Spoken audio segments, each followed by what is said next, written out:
I love bags. I mean, I really, really, really love bags. And although it's hard to express that feeling exactly, I have been collecting bags since before the iPhone 5 came out. Back then, Bitcoin was under $15 each, and also, Game of Thrones hadn't been destroyed yet. I'm still very disappointed about that. And now I own more handbags than anyone I know, which definitely begs the question of why.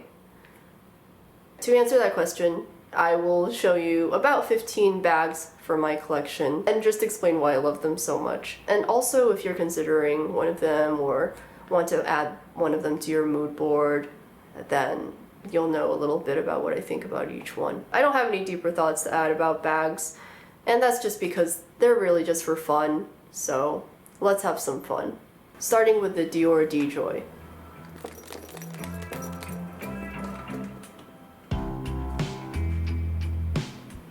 I like this one because, first of all, it reminds me of Barbies, but also, because of the shade of pink, it reminds me of a retro bag, and I really believe that this will still be cute in 10 years, 20 years, 30 years, and I really do want to pass this down to someone in my family one day. This reminds me of Y2K, early 2000s design. It reminds me of watching the OC non-stop when I was sick for a week. Well, the good episodes, not the ones with Oliver in them. You do not want to know who he is. This is definitely the cutest thing I own bag-wise. The next one is the Givenchy Antigona. Mine is pretty tiny, and immediately I feel guilty saying this, but when I first heard of the Givenchy Antigona, that was in the 2010s Pinterest time, when you would see bloggers wearing skinny jeans and heels paired with very large, dark-colored Givenchy Antigonas. And I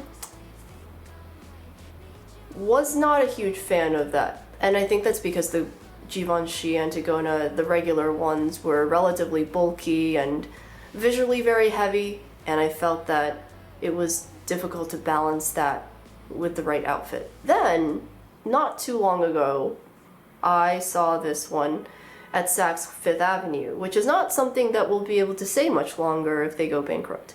I thought this was adorable. It's probably my least practical bag, but it's so cute, very comfortable to hold. I got this because it was the year of my 3 weddings. We had an Elvis wedding in Vegas at the Little White Wedding Chapel. We had an elopement, a secret elopement in Manhattan. And also that year we had a formal wedding in Tallahassee, Florida. This little bag was with me through a lot of those moments. And it was totally unnecessary, but it made everything a little more fun. Next is the Chanel Classic Flap.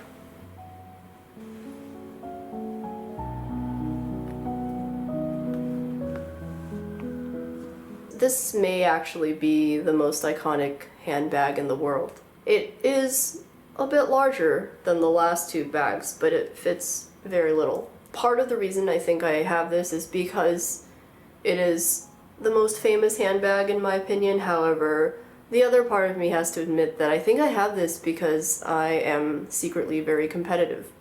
And the reason I say that is because one of the first times that I lived in New York, I saw someone wearing this in the elevator, and it really struck me how beautiful it was in person, and just on another level compared to how it looks in videos and photos. I just felt this competitive energy, like I want to get that one day. And I felt bad for saying that because I didn't even know the person wearing it. And actually looking back, now that I know so much more about this, there's a 50% chance that the bag I saw in that elevator was actually fake. So there's that. The next one is the Proenza Schouler PS11.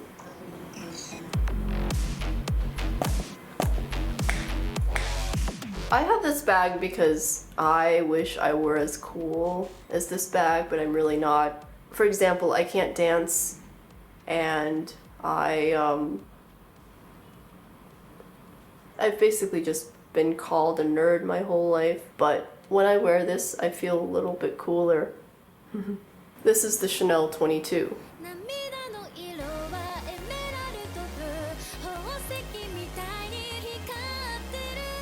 This one I got in Japan during my honeymoon. It's one of those things where I get it for an event that is really happy, and so I can't think of anything wrong with the bag because of that. In fact, I probably never will. It also reminds me that there's nothing like shopping in Japan. Actually, there's nothing like Japan. Every time someone asks me where I'd like to go internationally, I think you know what the answer is. This next one is the Celine Trio.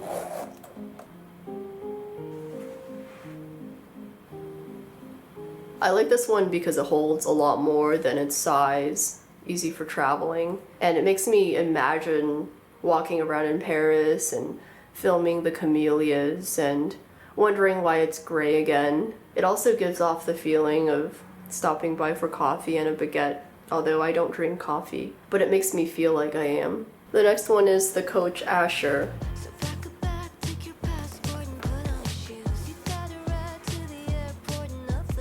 I have a hair clip on mine, and I'm just going to say right off the bat that it's not super special, it's a bit basic actually.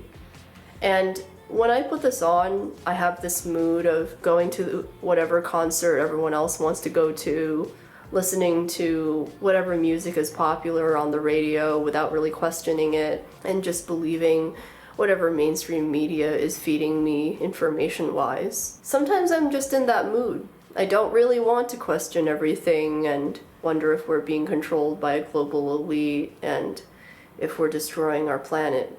Sometimes I just want to relax and go with the flow. And that's when I put this on. This next bag is just a brown suede bag without a label on it.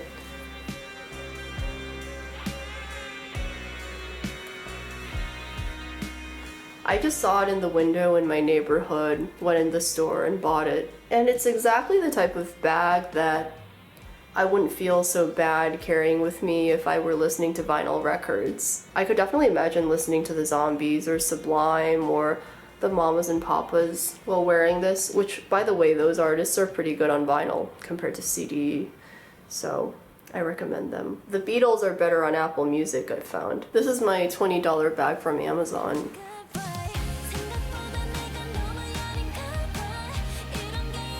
The nice thing about this is, back when I was following K-pop, I remember seeing them with the coolest airport outfits, which is just outfits they wear at the airport. And I could actually imagine wearing this if I were magically transformed into a K-pop star. But I can't dance, so that's never gonna happen to me. This is my Birkin.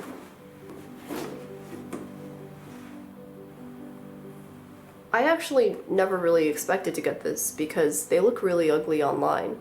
But in person, the moment that I saw it, you could say I fell in love, and you could say that it was the ultimate bag, and you could say that it caused me to mostly stop shopping for more, and that's mostly true. I think after getting this, I stopped really seeking bags and actively trying to grow my collection. After getting this, it felt like I couldn't top this, and I didn't want to top this. And I really slowed down with my collection after getting this. It is very weird to say this, but I think it's true and something I should say, which is I wear this if I need to buy something and get a lot of help. If I'm in a store, people will come up to me and ask me about it. People will apologize for the weather. People will do anything they can to help me. And that's just the sad reality of life and how people treat each other. I don't like that about people, and I try my best to never treat people differently. In fact, if someone is not wearing a nice handbag or watch, I will try to treat them better. The sad truth about living in our world is that people are a lot nicer to you if you're carrying a Birkin. So if you get one, use it well. The next one is the Coach Empire.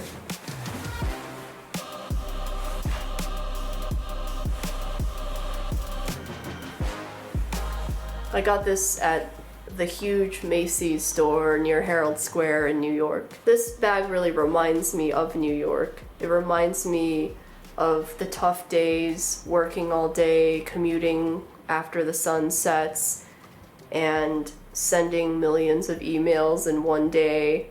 It reminds me of being freezing outside in the cold and being alone.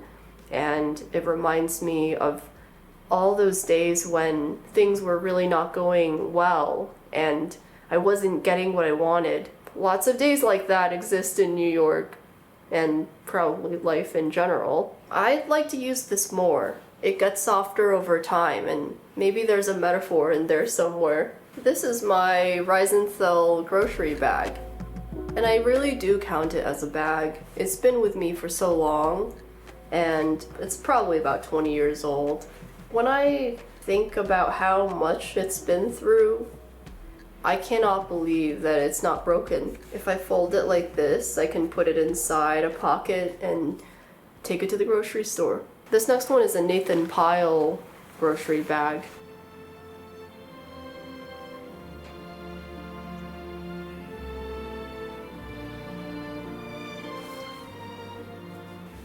And Nathan Pyle is an author of Alien cartoons, and there's a cartoon in front of this. There cannot be a second journey. I need the thrill of efficiency. So that's how I feel when I carry 5 different bags in one trip. In my 20s, I was obsessed with these cartoons. And I told one of my friends that I saw this bag online, but it came with a whole gift box thing, and I didn't want to go out of my way to get this. And then one day she showed up at my apartment and gave it to me. That was pretty crazy. I'll never forget that moment. The next one is a Nike backpack with a Stanford logo on it. I wore this backpack in grad school. I dropped out of my PhD after a while, and I don't think there was anything wrong with the program or anything like that. It's just that when I was applying to programs in college, there was no way for me to know what I wanted to do for 5 years. I guessed, and I was wrong about it. But the sad thing is that almost everyone around me was also very unhappy with their PhD programs for the same reason. There's nothing to complain about. We were at one of the best schools in the world with great professors. But it is a huge ask to figure out at such a young age, around 22 years old, what we wanted to do for 5 years. And a lot can change in that period of time. But I have great memories with this backpack. I remember biking in the sun. It was just perfect weather, no wind, clear, crisp air, and I used to also drive my car around the Bay Area to explore everything, and I used to go to A's games in Oakland and became a fan there. I used to visit my friends at Berkeley, and I was also going through a very, very difficult time. And I was very unwell and incredibly sad all the time. And I didn't have any addictions. So I consciously decided to become addicted to watching YouTube videos. And I would binge watch makeup videos on YouTube, and they helped me take my mind off things until I was healthy enough to look for solutions. But it was very, very hard. It was the hardest time of my life, but I was in a beautiful place, and those are all the memories that I made with this bag. It's also just really big and easy to travel with. This next one is a vintage JanSport backpack.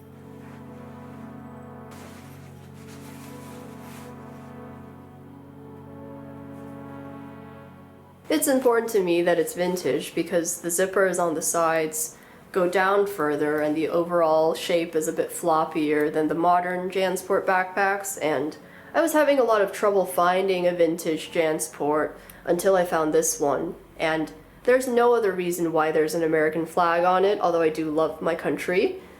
The real reason is because it was the only clean backpack that I could find on eBay. I could definitely imagine just one day, when I'm super successful, I will finally have the VHS collection of Twin Peaks. And when I have the VHS collection of Twin Peaks, I will probably be wearing this backpack because they pair well together for some reason. I have no idea why. This second to last bag is a Scarborough and Tweed banker bag with Morgan Stanley printed on it. In my life, I've had a few opportunities to buy banker bags, and the only reason for me to get them is because that's what finance memes are made of. For other people, I think they wear it unironically. Who knows? At some point I found this one. It's quite a bit smaller than the typical banker bag. However, it's still in the same shape, and it has a nice green accent to it instead of gray, which I appreciate, just because it's different and a little bit happier. I don't have a lot of positive things to say about this, except that it goes really well with a Patagonia vest. And finally, this is the Louis Vuitton Neverfull bag.